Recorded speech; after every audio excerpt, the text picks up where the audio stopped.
Napanood nyo ba yung confirmation of charges kay dating Pangulong Rodrigo Roa Duterte sa ICC? Kung napanood ninyo, meron sana kayong dapat na napansin doon. Ano yon? Na ang mga statements nitong prosecution laban kay dating Pangulong Rodrigo Roa Duterte ay puro political narrative. Particularly na nung nagsalita na itong isang miyembro ng prosecution sa katauhan ni Attorney Butuyan. Si Butuyan ay isang lawyer na accredited ng ICC. Ito yung kanya sinabi patungkol sa bakit dinala ang kaso ni dating Pangulong Rodrigo Roa Duterte sa ICC at hindi dito sa Pilipinas ni NITES. Una, ang sabi niya ay maimpluwensya pa daw ang Pangulong Rodrigo Roa Duterte at marami pang mga kaalyado na nananakot doon sa mga witness or doon sa pamilya ng mga biktima daw ng EJK. May sagot dyan eh. Actually, mapapanood nga ninyo ang isang kasagutan dyan na sinabi ni Attorney Salpanelo. Ang sabi ni Attorney Salpanelo ay meron ba namang maimpluwensya na tao kung nakakulong? Diba? Nakakulong si Duterte. Ano yung influence na, diba? Kung maimpluwensya ka, hindi ka makukulong. Diba? Yun yung isa nun. Pangalawa, ang sinasabi din ito ni Attorney Butuyan ay imposible na daw na dito litisin ang dating Pangulo dahil walang ebidensya. At kung may ebidensya man daw ay sinira na or sinunog na. Illogical, di ba? Bakit? Kung walang ebidensya na maipresent, granting for the sake of argument, di ba? Yung sinasabi nitong si Attorney Butuyan na walang ebidensya, sinunog, nasira. Anong ebidensyang gagamitin mo dyan sa ICC para i-convict ang dating Pangulo? Diba?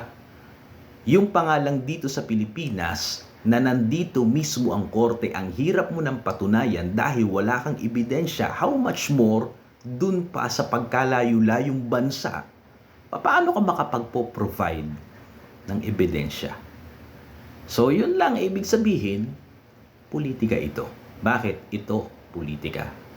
Sapagkat banta ang isang gobyerno na pinangungunahan ng Duterte sa mga taong gustong kumontrol sa populasyon ng Pilipinas. Banta ito sa mga liberal na kanilang minamanipulate ang tao. Banta ito sa mga komunista na naghahasik ng lagim at karahasan sa ating bansa sa napakahabang panahon. Banta ito sa mga oligarko na gusto nilang kontrolin ang mga Pilipino. At ayaw nila na mayroong pang susunod na Duterte na maging Pangulo muli ng Pilipinas o may isang taong katulad din ni Duterte na lilitaw para maggobyerno ng katulad ng kay Digong. Takot sila doon. Bakit? Ang kinukuhaan kasi nila ng kapangyarihan ay ang kaguluhan sa Pilipinas. Tingnan mo, sino ang ipinagtatanggol nila? Ito yung mga dating drug pusher, drug user, mga kriminal. Itong sila Duterte, sino pinagtatanggol nila? Yung mga tao at mamamayan na mga sumusunod sa batas at gusto lamang mamuhay ng maayos. Ayaw nila ng may katahimikan sa ating bansa. Yan po ang totoo. Kaya, kung ano man ang mangyari kay Rodrigo Roa Duterte sa ICC, makalabas man siya dyan o hindi, selyado na ang kanyang legasiya. Ano ang legasiya ni former President Rodrigo Roa Duterte? Kikilalanin siya na isang bayani, Pilipinong bayani na ang kanyang ninais lamang na ang mga kababayan niya ay mamuhay ng maayos. Hindi takot sa kriminal, kundi ang kriminal ang takot sa batas. Gusto siya lamang ang presidente na nagsulong ng karaniwang mga Pilipino. Siya lamang ang presidente na gustong maging maayos at tahimik ang pamumuhay ng mamamayang Pilipino.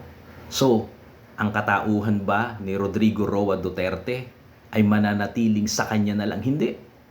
May mga lilitaw na bagong leader na magiging katulad ni Duterte na handang ialay yung kanilang kalayaan, yung kanilang buhay para lamang sa mga kapwa niya Pilipino.